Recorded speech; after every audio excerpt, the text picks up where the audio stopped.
आपण पाहत आहात नाशिक खबर न्यूज, जनतेचे हक्काचे व्यासपीठ।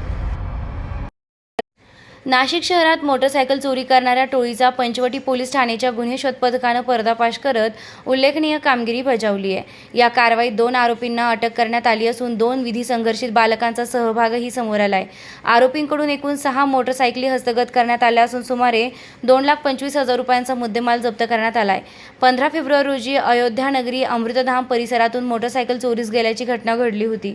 या प्रकरणी गुन्हा दाखल होताच पोलिसांनी तपासाची सूत्रे हाती घेतली। तपासादरम्यान अवधूतवाडी पुढे दिंडोरी रोडलगत 2 संशयित इसम मोटरसायकलवर सुरू करण्याचा प्रयत्न करत आढळले।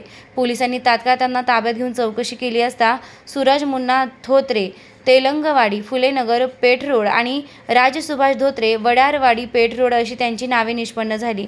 सखोल चौकशीत आरोपींनी नाशिक शहरातील विविध भागांतून मोटरसायकली चोरी केल्याची कबुली दिली।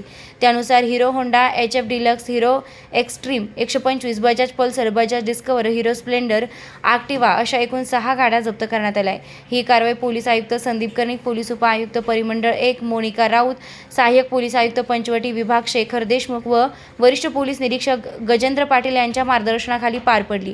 गुन्हे प्रकटीकरण शाखेचे सहाय्यक पोलीस निरीक्षक सतीश शिरसाट यांच्यासह पोलीस हवालदार महेश नांदुर्डीकर, संतोष पवार, कैलास शिंदे, अमोल काळे, जयवंत लोणारे, युवराज गायकवाड, वैभव परदेशी, सचिन बाहीकर, अमोल देशमुख, योगेश वायंकडे, नितीन पवार आणि आगोणे यांनी ही कामगिरी यशस्वीरित्या पार पाडली आहे। सदर गुन्ह्याचा पुढील तपास पोलीस हवालदार संतोष पवार हे करीत आहेत।